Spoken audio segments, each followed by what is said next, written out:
Hello everyone, how are you? I hope you all are well and safe at home. So dear students, as you all know, this is third part of lesson 1 history of class 9th, which name is the French Revolution. इससे पहले इस lesson के 2 parts हम complete कर चुके हैं. यदि आपने अभी तक नहीं देखे हैं तो मेरे चैनल पर 9th क्लास हिस्ट्री की प्लेलिस्ट में जाकर देख सकते हो और डिस्क्रिप्शन बॉक्स में भी लिंक प्रोवाइड कर दिया जाएगा, आप वहां से भी देख सकते हो. And one more thing students, अगर आपने अभी तक मेरे चैनल को सब्सक्राइब नहीं किया है तो प्लीज कर दें ताकि आपको आने वाले सभी वीडियो की नोटिफिकेशन मिल जाए और बेल आइकन को भी प्रेस करना ना भूलें. Let's start our chapter.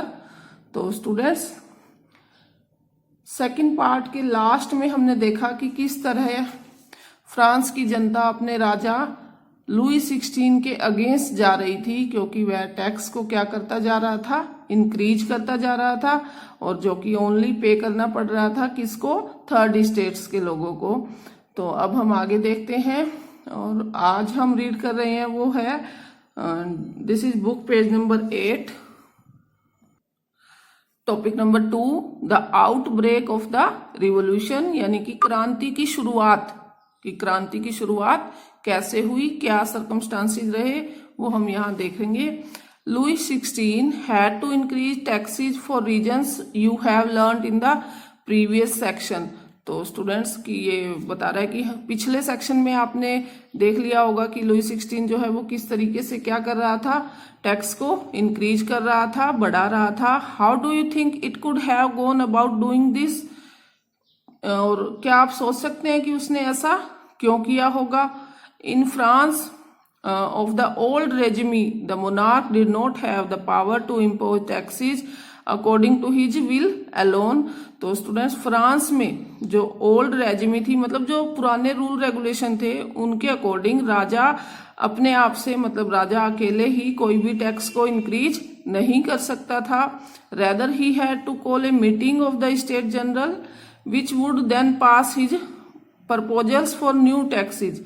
यानी कि टैक्स बढ़ाने के लिए राजा को स्टेट जनरल की मीटिंग बुलानी पड़ती थी और वहां पर ये डिसाइड होता था कि टैक्स कैसे बढ़ेगा, नया जो टैक्स बढ़ेगा. The state general was a political body. तो स्टेट जनरल क्या था स्टूडेंट्स, वो एक पॉलिटिकल बॉडी थी, यानी कि एक राजनीतिक संस्था थी.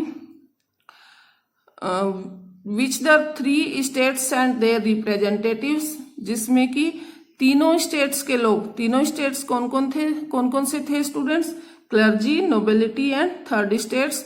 तो तीनों ही स्टेट के लोग जो है अपने रिप्रेजेंटेटिव्स उस मीटिंग में भेजते थे. However the monarch alone could decide when to call a meeting of this body. जबकि राजा के पास टैक्स बढ़ाने का राइट नहीं था, उसके लिए उसे मीटिंग बुलानी पड़ती थी. लेकिन वो मीटिंग कब बुलाएगा, किस दिन को वो मीटिंग होगी, ये डिसाइड करने का राइट सिर्फ राजा के पास था. The last time it was done was in 1614. तो लास्ट जो मीटिंग हुई थी स्टेट जनरल की वो कब हुई थी, वो 1614 में हुई थी. On 5 May 1789, Louis XVI called together an assembly of the States General to pass proposals for new taxes. यानी कि 5 मई 1789 को लुई 16 ने, जो कि फ्रांस का राजा था, उसने क्या किया, उसने असेंबली बुलाई स्टेट जनरल की. और किस पर्पजल के लिए, उसका जो मेन पर्पज था वो था टैक्स इंक्रीज करना. तो उसके लिए उसने मीटिंग बुलाई. Resplendent hall in Versailles was prepared to host the delegates, यानी कि जो मेहमान आने वाले थे उनके वेलकम के लिए कहेंगे या स्वागत के लिए वर्साई का एक महल सजाया गया. The first and second state sent 300 representatives each, यानी कि फर्स्ट और सेकंड स्टेट से 300 रिप्रेजेंटेटिव्स आए. Who were seated in rows facing each other on 2 sides. और वो बैठे थे आमने सामने. आमने सामने कैसे बैठे थे स्टूडेंट्स, अभी मैं बताती हूँ आपको. And while the 600 members of the third state had to stand at the back. और उनके पीछे थर्ड स्टेट के 600 मेंबर्स जो थे वो खड़े थे. तो स्टूडेंट्स यहाँ देखिए, जैसे कि यहाँ बीच में राजा बैठा है यहाँ पर, और राजा के सामने ये फर्स्ट स्टेट के लोग बैठे हैं, ये सेकंड स्टेट के लोग बैठे हैं, यानी कि ये आमने सामने बैठे हैं कि इनके 300 इधर बैठे हैं और इनके 300 इधर बैठे हैं। बट जो थर्ड स्टेट के जो 600 लोग आए, और वो 600 इसलिए आए क्योंकि उनकी पॉपुलेशन ज्यादा थी, इसलिए तो वो जो आए वो इनके पीछे खड़े हैं, यानी कि 300 इधर खड़े हैं और 300 इधर खड़े हैं। आई थिंक ये क्लियर हो गया होगा आपको कि कैसे वो बैठे थे आमने सामने। The third state was represented by its more prosperous and educated members, यानी कि जो थर्ड स्टेट को रिप्रेजेंट कर रहे थे, यानी थर्ड स्टेट के लोगों ने अपनी तरफ से जिन्हें भेजा था उस मीटिंग में, वो लोग क्या थे, वो अच्छे समझदार कहेंगे एजुकेटेड लोग थे। Peasants, artisans and women were denied entry to the assembly, यानी कि इस असेंबली में जो फार्मर्स थे वो नहीं आ सकते थे, आर्टिशंस नहीं आ सकते थे और महिलाएं नहीं आ सकती थी। However their grievances and demands were listed in some 40,000 letters which the representatives had brought with them, यानी कि जो लोग नहीं आ सकते थे उनकी जो डिमांड थी या जो शिकायत थी उसकी 40,000 लेटर्स के द्वारा एक लिस्ट बनाई गई, और वो लिस्ट कौन लेकर आया मीटिंग में, वो जो थर्ड स्टेट के रिप्रेजेंटेटिव्स आए थे वो अपने साथ उस लिस्ट को लेकर आए। Voting in the state general in the past had been conducted according to the principle that each state had one vote। तो स्टूडेंट स्टेट जनरल के नियमों के अनुसार, यानी उनके रूल्स के अकॉर्डिंग हर स्टेट के लोगों को एक वोट देने का राइट था। एक वोट देने का राइट था तीनों को, यानी कि एक वोट क्लर्जी पीपल का, एक नोबिलिटी का और एक थर्ड स्टेट का। This time Louis 16 was determined to continue the same practice, और इस बार भी लुई 16 ने यही कहा कि जैसा पीछे हर बार होता था वैसा ही अब होगा। But members of the third state demanded that voting now be conducted by the assembly as a whole where each member would have one vote. लेकिन इस बार जो थर्ड स्टेट के मेंबर्स थे उन्होंने मना कर दिया कि इस तरीके से वोटिंग नहीं होगी, और इस बार जितने भी असेंबली में लोग हैं हर व्यक्ति का 1 वोट माना जाएगा, 1 पर्सन 1 वोट के अकॉर्डिंग वोट होगी। This was one of the democratic principle, तो ये एक लोकतांत्रिक सिद्धांत था, और put forward by philosopher like Rousseau, यानी कि एक फिलोसफर था स्टूडेंट्स जिसका नाम है रूसो। उसने अपनी एक बुक लिखी थी जिसका बुक का नाम है द सोशल कॉन्ट्रैक्ट।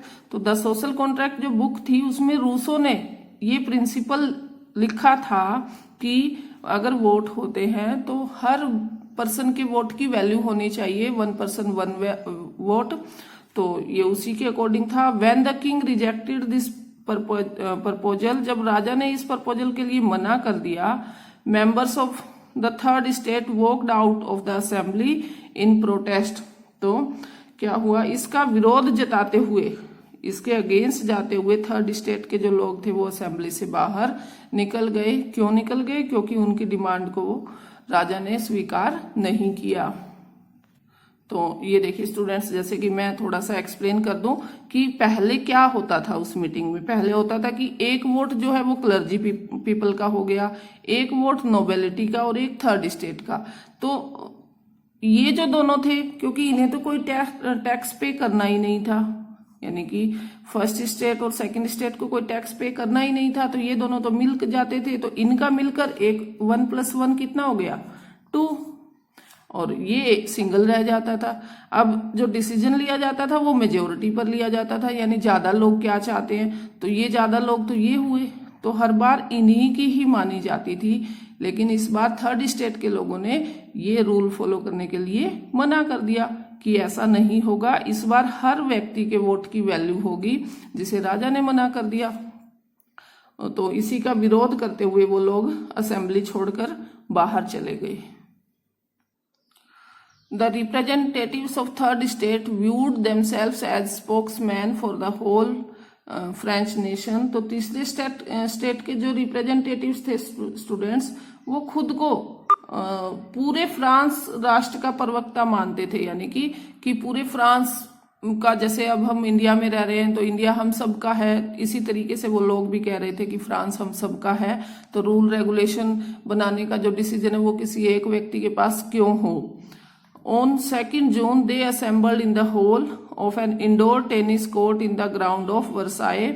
तो 20 जून को ये सब इकट्ठे हुए, कहाँ पर, वर्साई का एक इंडोर टेनिस कोर्ट था, वहां पर ये सब इकट्ठे हुए। They declared themselves a national assembly and swore not to disparage till they had drafted a constitution for France that would limit the powers of the monarch। तो वहां पर इकट्ठे होकर इन्होंने अपने आप को नेशनल असेंबली डिक्लेयर कर दिया, मतलब इन्होंने अपनी एक असेंबली अलग से बना ली, नेशनल असेंबली जिसका नाम रखा। और इन्होंने कहा कि जब तक फ्रांस में ऐसा कोई संविधान नहीं बनेगा जिससे कि राजा की पावर को कंट्रोल किया जा सके या कम किया जा सके, तब तक वो इस असेंबली को भंग नहीं करेंगे। दे वर लीड बाय मिराबेau एंड आबेसिए, ये दो व्यक्ति के नेम है स्टूडेंट्स, यानी कि इनकी जो नेशनल असेंबली बनी इनके लीडर थे ये दोनों, मिराबेau एंड आबेसिए। और Mirabeau was born in a noble family, Mirabeau का जन्म एक नोबल फैमिली में हुआ, but was convince of the need to do away with a society of feudal privileges. एक नोबल फैमिली में होने के बावजूद भी मिराबेau को ये जो सिस्टम था कि जो प्रिविलेजेस मिले हुए हैं, मतलब जन्म से जो अधिकार मिले हुए हैं कि उन्हें टैक्स पे नहीं करना और ओनली टैक्स पे जो करना है वो सिर्फ थर्ड स्टेट के लोगों को ही करना है, तो मिराबे इसके खिलाफ था। He brought out a journal and delivered powerful speech to the courts assembled at Versailles. तो उसने अपनी एक पत्रिका निकाली, अपनी एक मैगजीन निकाली और उसने फ्रांस में इन लोगों के खिलाफ जबरदस्त भाषण भी दिए। तो स्टूडेंट्स यहाँ देखिए एक ये इमेज दी गई है, यहाँ पर दिखा रखा है कि ये जो नेशनल असेंबली के लोग यहाँ इकट्ठे हुए थे ग्राउंड में और ये ओथ ले रहे हैं, मतलब ये शपथ ले रहे हैं कि जब तक राजा की जो शक्तियां हैं, जो पावर्स है वो उन पर कंट्रोल नहीं होगा तब तक ये अपनी असेंबली भंग नहीं करेंगे। Obviously, originally a Parist wrote an influential pamphlet called what is the third state. तो ऑब्वियसली ये जो था स्टूडेंट्स वो एक पादरी था, मतलब कि वो फर्स्ट स्टेट के पीपल से बिलोंग करता था, लेकिन उसने एक प्रभावित एक अपनी पुस्तिका लिखी पैम्पलेट, और जिसमें उसने लिखा what is the third state, यानी कि ये थर्ड स्टेट क्या है, तीसरा स्टेट क्या है। While the National Assembly was busy at Versailles drafting a constitution, the rest of France seated with turmoil। तो जिस टाइम नेशनल असेंबली अपनी कॉन्स्टिट्यूशन के लिए ड्राफ्टिंग कर रही थी, मतलब कि जो नया संविधान बनेगा फ्रांस में उसमें क्या क्या होना चाहिए, वो रूल रेगुलेशन बना रही थी, ठीक उसी टाइम फ्रांस में काफी सारी मुश्किलें और भी आ रही थी। अब एक जो मेन मुश्किल आई वो क्या थी वो देखते हैं। Severe winter had meant a bad harvest, the price of bread rose, often bakers exploited the situation had and hoarded supplies। यानी कि एक कहेंगे कि बहुत ज्यादा कड़ाके की ठंड की वजह से फसल खराब हो गई, और फसल खराब होने की वजह से जो ब्रेड के प्राइस थे, जो पाव रोटी के रेट थे वो बढ़ गए, और जो बेकर्स थे यानी जहां पर बेकरी होती थी, जहां ये बनते थे ब्रेड और पाव रोटी बनती थी, उन्होंने क्या किया कि उन्होंने स्टोर कर लिया सारा, और बहुत ही महंगे में उन्होंने सेल करना शुरू कर दिया। After spending hours in long queue at the bakery, crowds of angry women stormed into the shops।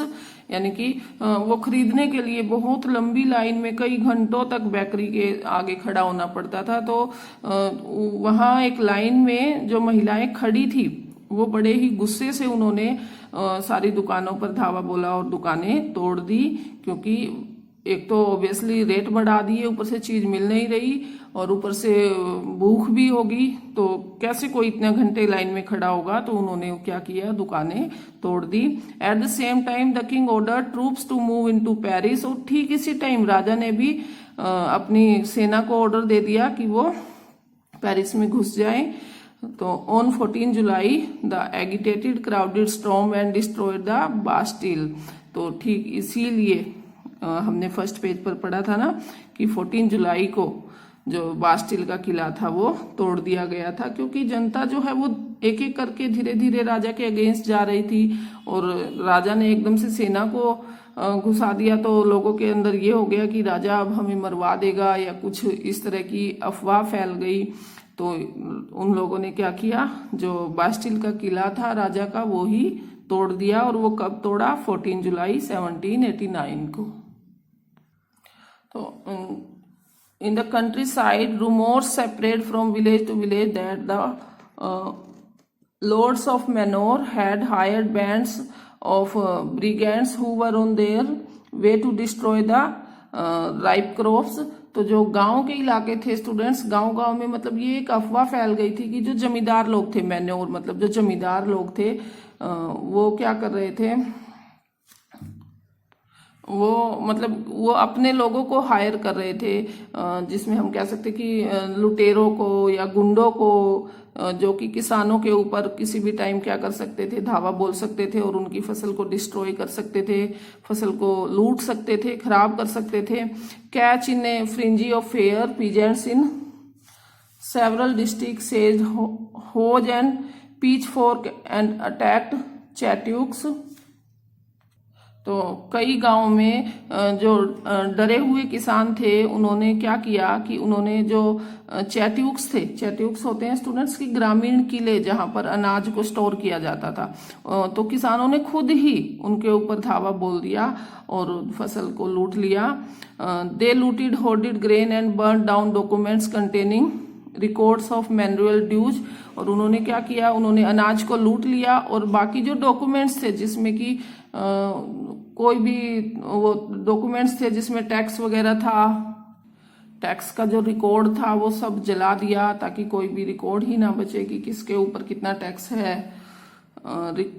A large number of nobles fled from their homes, many of them migrating to neighbouring countries. और बहुत से लोगों ने उस जगह को छोड़ दिया और काफी लोग आसपास की कंट्री में चले गए, वहां छोड़कर फ्रांस को। Faced with the power of his revolting subjects, Louis XVI finally recorded recognition of the National Assembly and accepted the principle that his power would have from now on be checked by a constitution। तो जैसे ही Louis 16 ने देखा कि उसकी प्रजा उसके against जा रही है, तो कहीं ना कहीं उसको डर हो गया कि अब उसे अपनी गद्दी ना छोड़नी पड़े। तो इसी डर की वजह से उसने अब जो नेशनल असेंबली बनाई गई थी उसको स्वीकार कर लिया और उसके जो रूल रेगुलेशन थे उसको भी वो मानने को तैयार हो गया। तो on the night of 4 August 1789 the assembly passed a decree abolishing the feudal system of obligation and taxes. तो 4 अगस्त 1789 को असेंबली में एक नया रूल पास किया गया जिसके अंदर जितने भी टैक्स थे या जो फ्यूडल सिस्टम था, मतलब किसानों को जो टैक्स पे करने थे वो सब बंद कर दिए। Members of the clergy too were force to give up their privileges. और जो क्लर्जी पीपल से उनको भी फोर्स किया गया कि उनको जो प्रिविलेजेज मिले हुए थे, मतलब उनको जो जन्म से राइट मिले हुए थे कि उन्होंने कोई टैक्स पे नहीं करना, तो अब उनको फोर्स किया जा रहा था कि अपने वो राइट छोड़ दें, अब उन्हें भी टैक्स देना पड़ेगा। Tights were abolished and lands owned by the church were confiscated. तो जो टाइथ जो था, एक टैक्स था, वो भी क्या कर दिया गया, अबोलिश कर दिया गया, मतलब खत्म कर दिया गया। और चर्च के लोगों को या चर्च को बोल दिया गया कि उनकी जो जितनी भी जमीन है वो सारी अब गवर्नमेंट के अंडर होगी। As a result the government acquired assessed worth at least 2 billion leverage. तो इसका रिजल्ट ये रहा कि गवर्नमेंट के पास 2 बिलियन लीवरेज, जो वहां की एक लिवरेज जो थी वहां की करेंसी थी, तो इतना पैसा गवर्नमेंट के पास अब आ गया था कि उन्होंने जो जमीन जैसे वापस ले ली चर्च के लोगों से, तो इस तरीके से टैक्स खत्म कर दिया। तो यहाँ तक हमने देखा स्टूडेंट्स की किस तरह एक राजा की मनमानी के खिलाफ फ्रांस के लोग गए, क्योंकि राजा अपने ही मनमानी कर रहा था जो कि सही नहीं थी। तो यहीं से ही हमें डेमोक्रेटिक सिस्टम की शुरुआत हम कहेंगे कि पूरे वर्ल्ड में जो हुई थी वो वर्ल्ड यहीं से हुई थी, फ्रेंच रेवोल्यूशन की वजह से ही। और शायद इसी के कारण आज हमारे इंडिया में भी एक डेमोक्रेटिक गवर्नमेंट है, आप सबको पता है। तो इस वीडियो में स्टूडेंट्स हम इतना ही पढ़ेंगे, इससे नेक्स्ट वीडियो में करेंगे। ओके, यहाँ तक कि आपने सभी इंपॉर्टेंट पॉइंट्स लर्न कर लेने हैं। And thanks for watching, keep doing your work properly and please like, share and subscribe my channel. And comment करके स्टूडेंट्स जरूर बताना कि आपको सब अच्छे से समझ आया। And stay home, stay safe. हम मिलते हैं हमारी नेक्स्ट वीडियो में।